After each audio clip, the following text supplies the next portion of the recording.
Amém. Glória a Deus. Aplauda o Senhor aí, querido.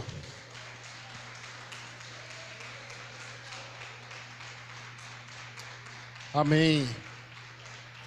Boa noite, igreja. A paz esteja com todos. Amém. Esse é o 33º dia da campanha 40 Dias de Milagres. E em todos esses dias tem sido muito clara a voz do Senhor em nosso meio. Eu tenho certeza que hoje pela manhã não foi diferente. E eu tenho certeza que hoje à noite não será diferente. Pois o desejo do nosso coração é que o Senhor continue a ministrar em nossas vidas. Amém? Eu quero te convidar a abrir a sua Bíblia em Atos, capítulo 9, versículo 34. Atos, capítulo 9, versículo 34.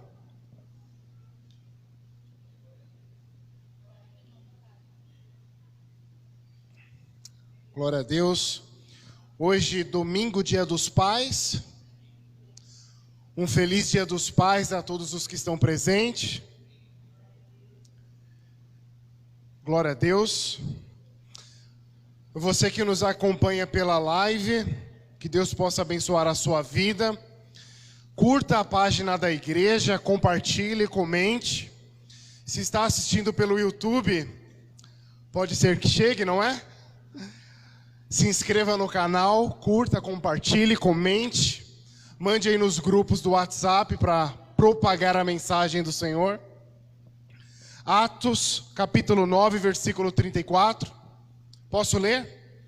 A palavra de Deus fala assim: Disse-lhe Pedro: Enéas, Jesus Cristo vai curá-lo. Levante-se e arrume a sua cama. Ele se levantou imediatamente. Amém. Feche os seus olhos. Pai amado, Pai querido, eu quero te louvar pelo privilégio de ministrar a sua palavra. Santo Deus, eu te louvo por essa honra, que reconheço que não sou digno, mas o Senhor me escolheu nessa noite. Em nome de Jesus, que o Senhor possa falar em nosso meio, que o Senhor possa falar conosco. Pai, que seja falada a Tua verdade nessa noite. Nós queremos ouvir a Tua verdade. Manifeste-se em nosso meio, em nome de Jesus, Pai. Amém. Pode aplaudir ao Senhor. Pode sentar, ficar à vontade aí. Queridos, o livro de Atos dos Apóstolos, ele foi escrito pelo médico Lucas. O mesmo Lucas do Evangelho de Lucas. E de acordo com os estudiosos, inicialmente era o mesmo livro. Como se Lucas fosse o volume 1 e Atos dos Apóstolos fosse o volume 2. E embora Lucas não tenha sido testemunha ocular do ministério de Jesus, ele teve muito contato com os discípulos. E ele também foi muito amigo do apóstolo Paulo. Inclusive esteve com ele até o dia da sua morte. E embora eu nunca tenha pregado sobre este versículo, o versículo 34 em específico, com exceção dos 4 evangelhos, o capítulo 9 de Atos é um dos mais conhecidos do Novo Testamento. Já no versículo 1, nós conhecemos uma figura muito importante para a igreja e para a propagação do evangelho, que é o Saulo, aquele que nós conhecemos hoje como o apóstolo Paulo. E no verso 4, o texto vai dizer que Saulo, ele cai por terra cego, e acredito que naquele momento cai por terra todo o seu orgulho, toda a sua prepotência, toda a sua arrogância, e após 3 dias, ele se levanta como um homem totalmente transformado, porque é isso que o meu Jesus faz ainda nos dias de hoje, amém?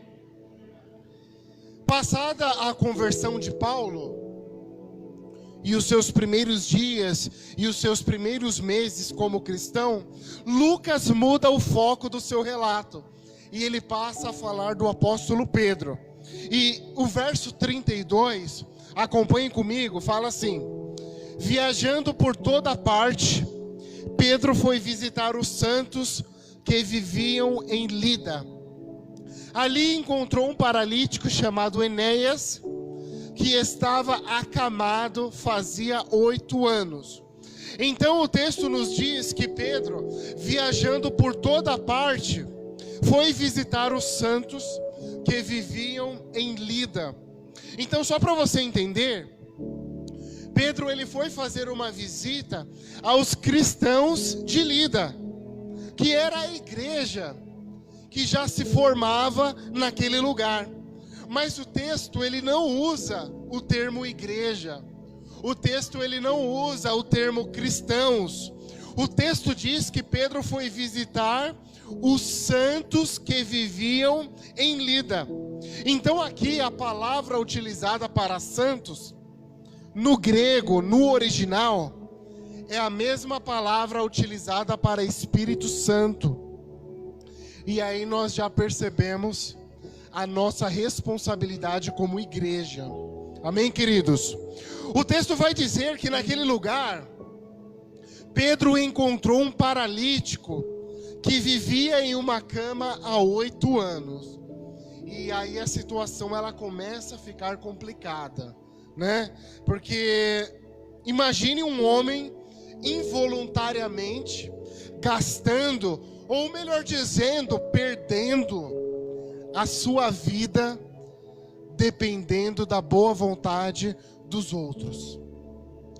Hoje foi o fim das Olimpíadas de Tóquio, né?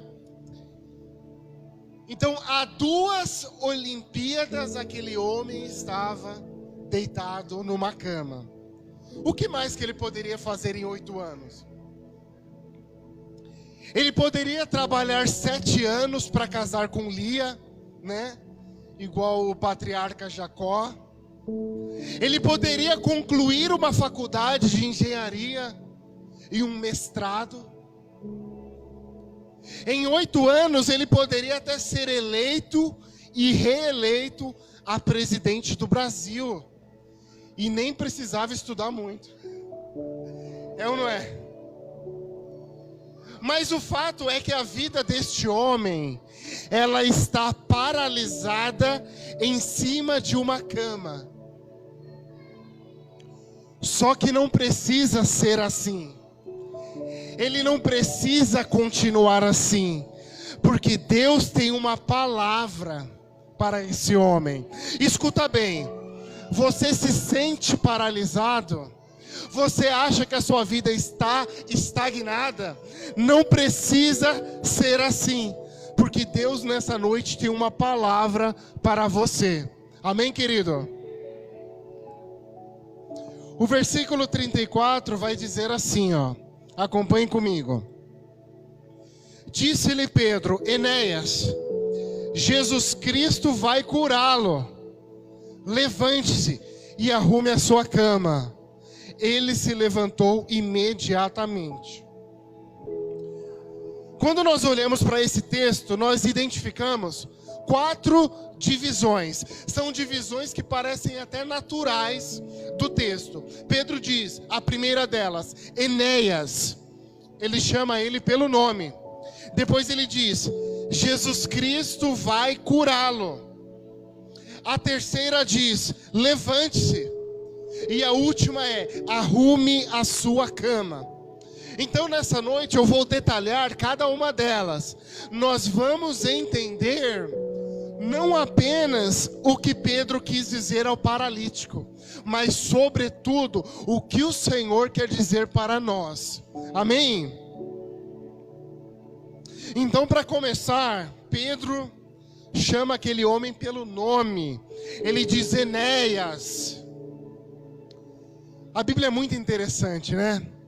Existem alguns textos que nós vamos ler e nós vamos perceber que o nome da pessoa não é citado. Como no caso da mulher do fluxo de sangue, está em Marcos 5. Qual era mesmo o seu nome?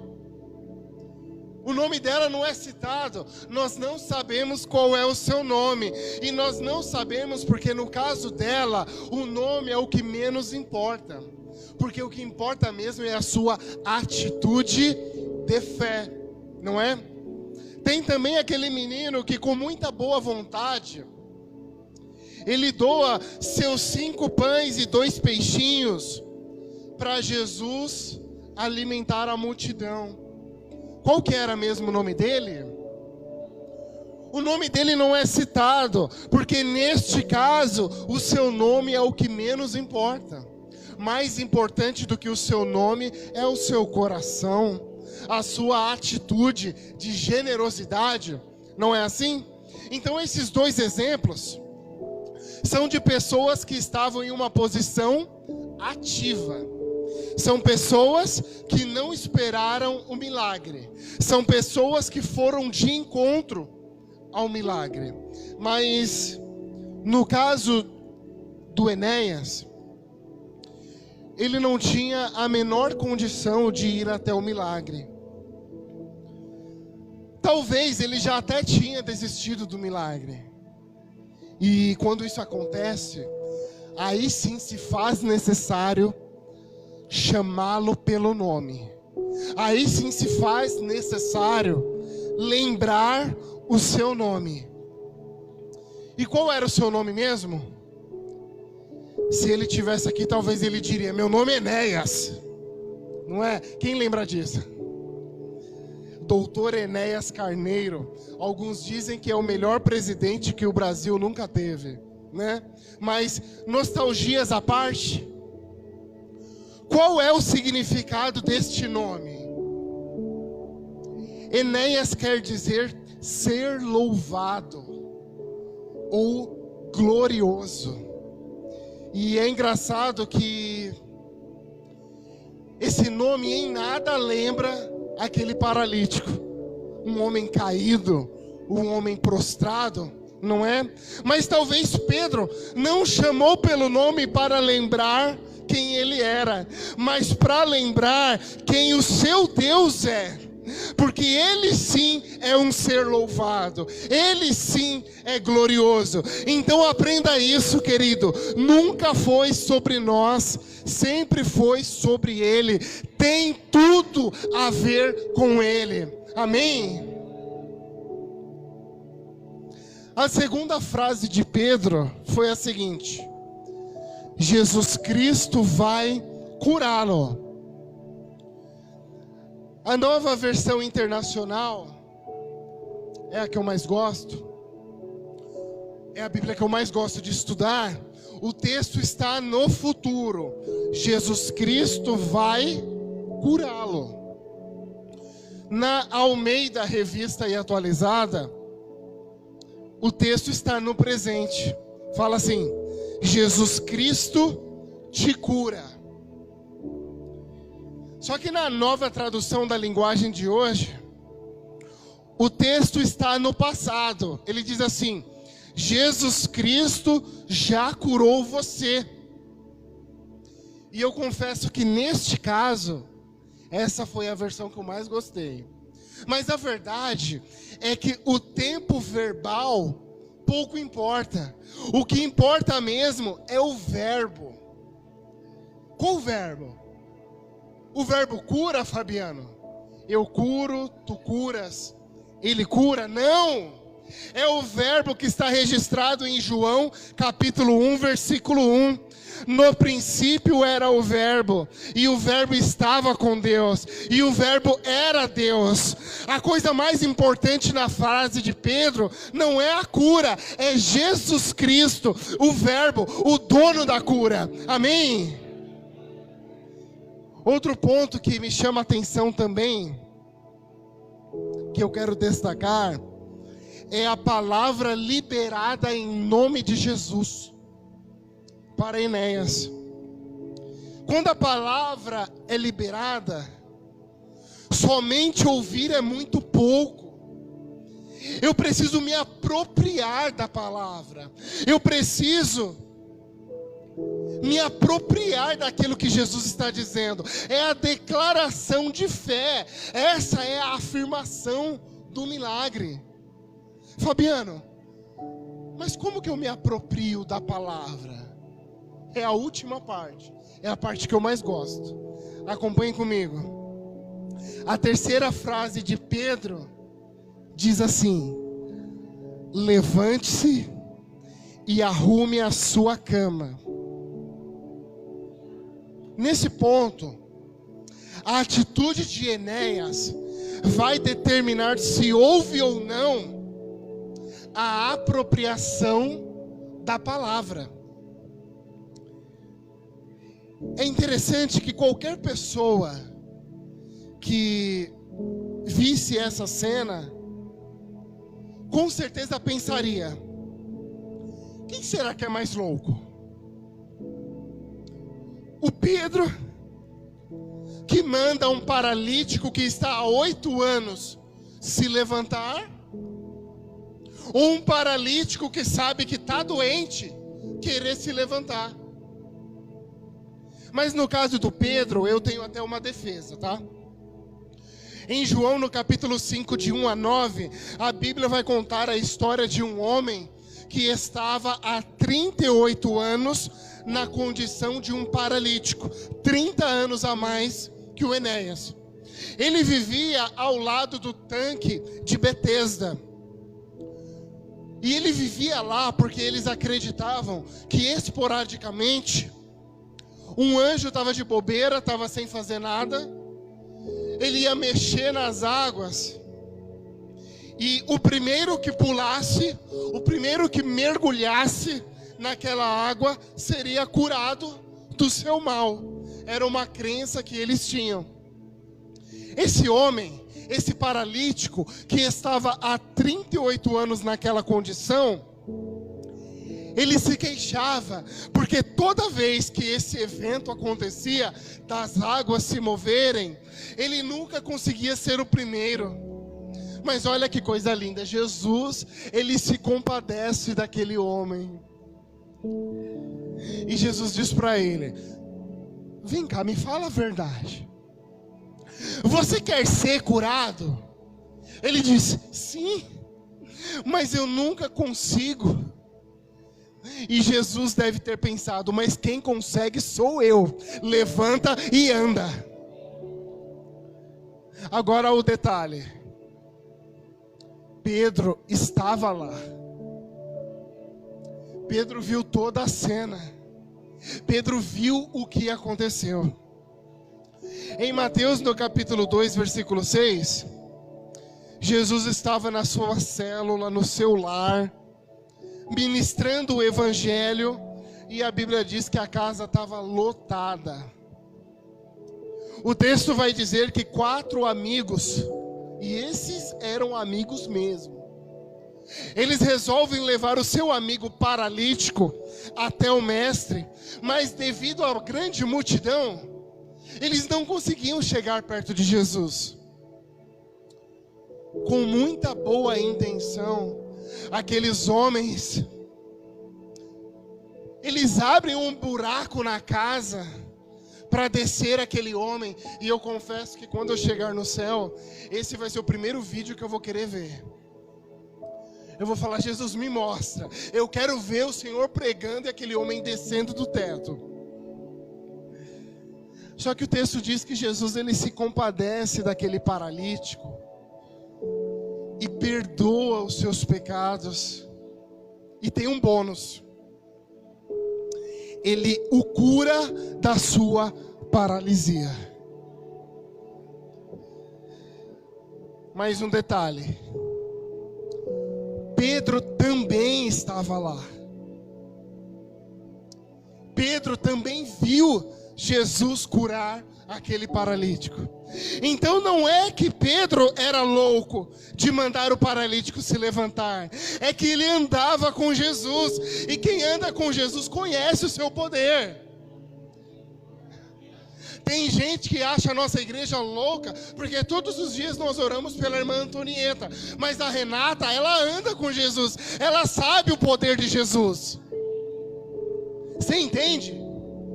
Agora, no caso do paralítico, e agora? Tem defesa para ele? O que ele faz? Ele tenta ou não se levantar?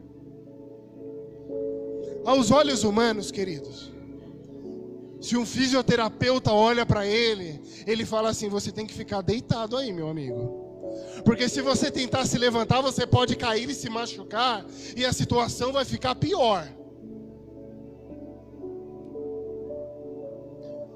Aquele homem, o Enéas, ele poderia até ter questionado.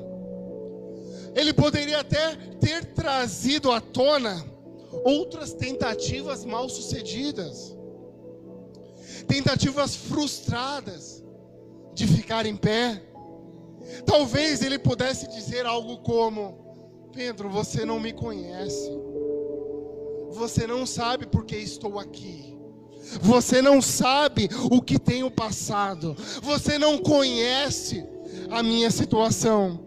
Mas ao invés de ficar prostrado, chorando as suas misérias, ao invés de ficar olhando para o passado, Enéas focou no Cristo que dá saúde.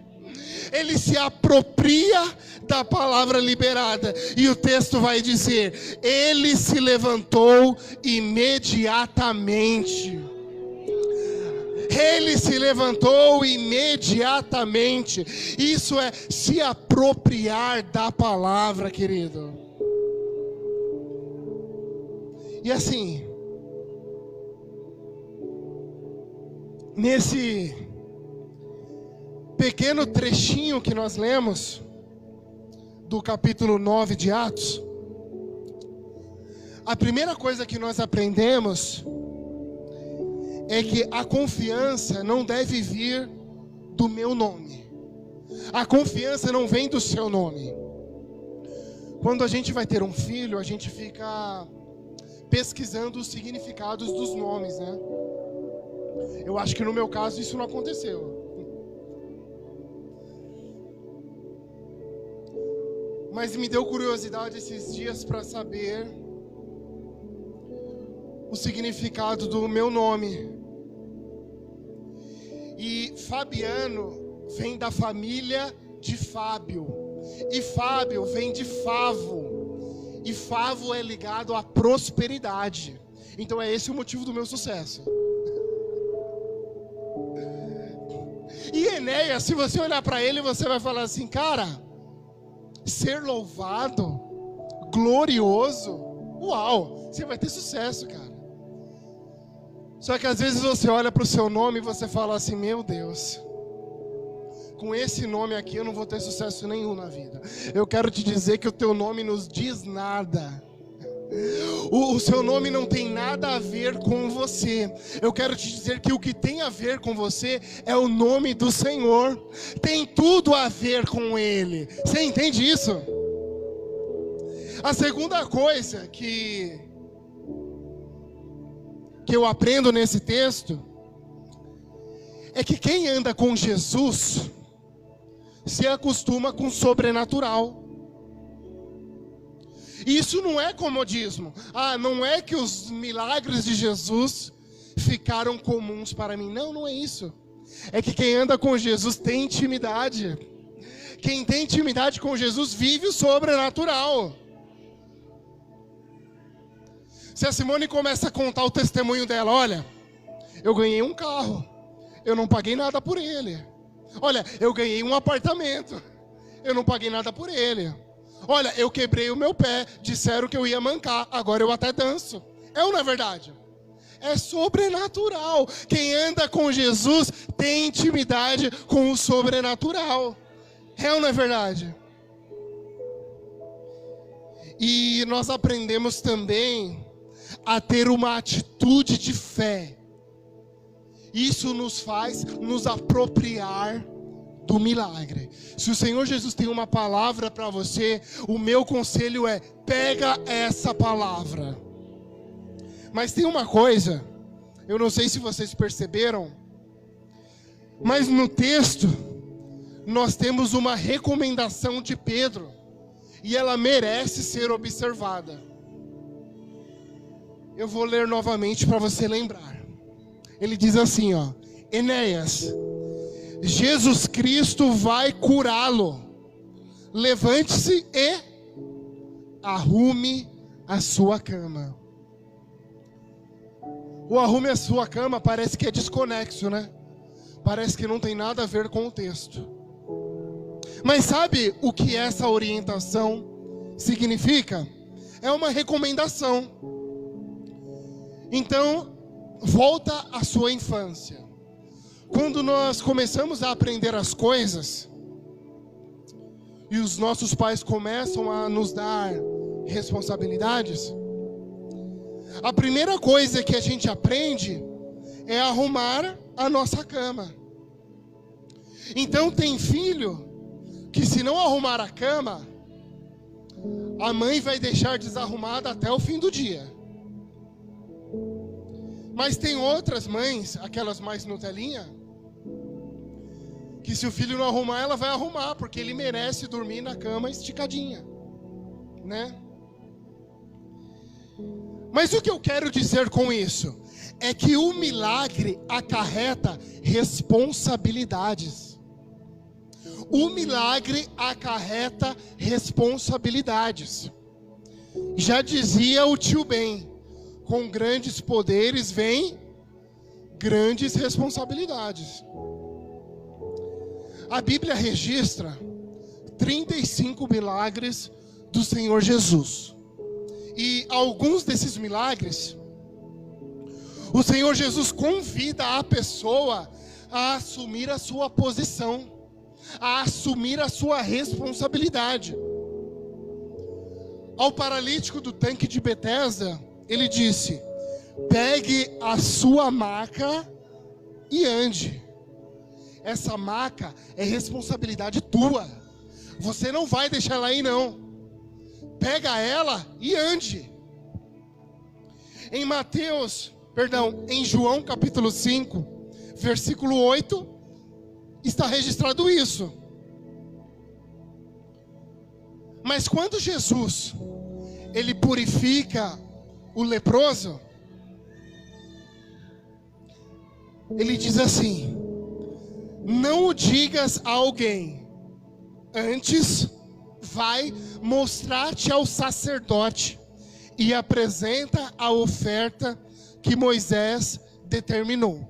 Então Jesus deixou limpo aquele leproso, e ele fala: mas peraí, não vai passear não. Primeiro você vai mostrar-te ao sacerdote. Sabe por quê? Porque essa era a lei. Jesus estava dizendo: assuma a sua responsabilidade, assuma o seu papel. O milagre não é para você mais ter essa posição de prostrado, de coitadinho. Agora eu te curei, assuma o seu papel. Em Marcos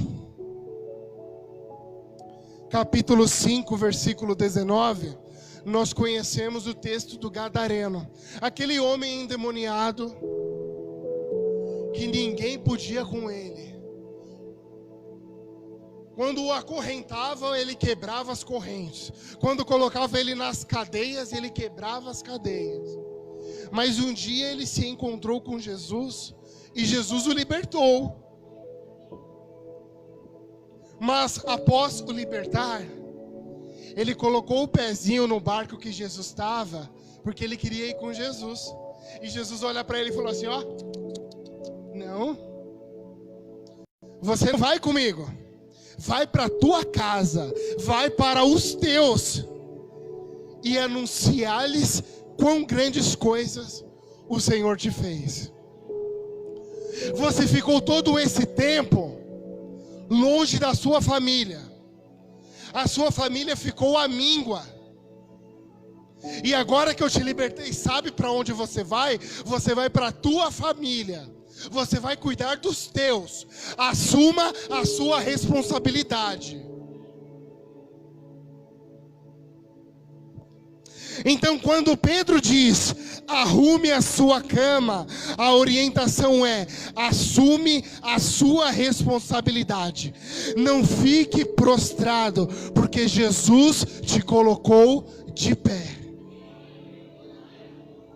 Amém, querido? Faço minha as palavras de Pedro.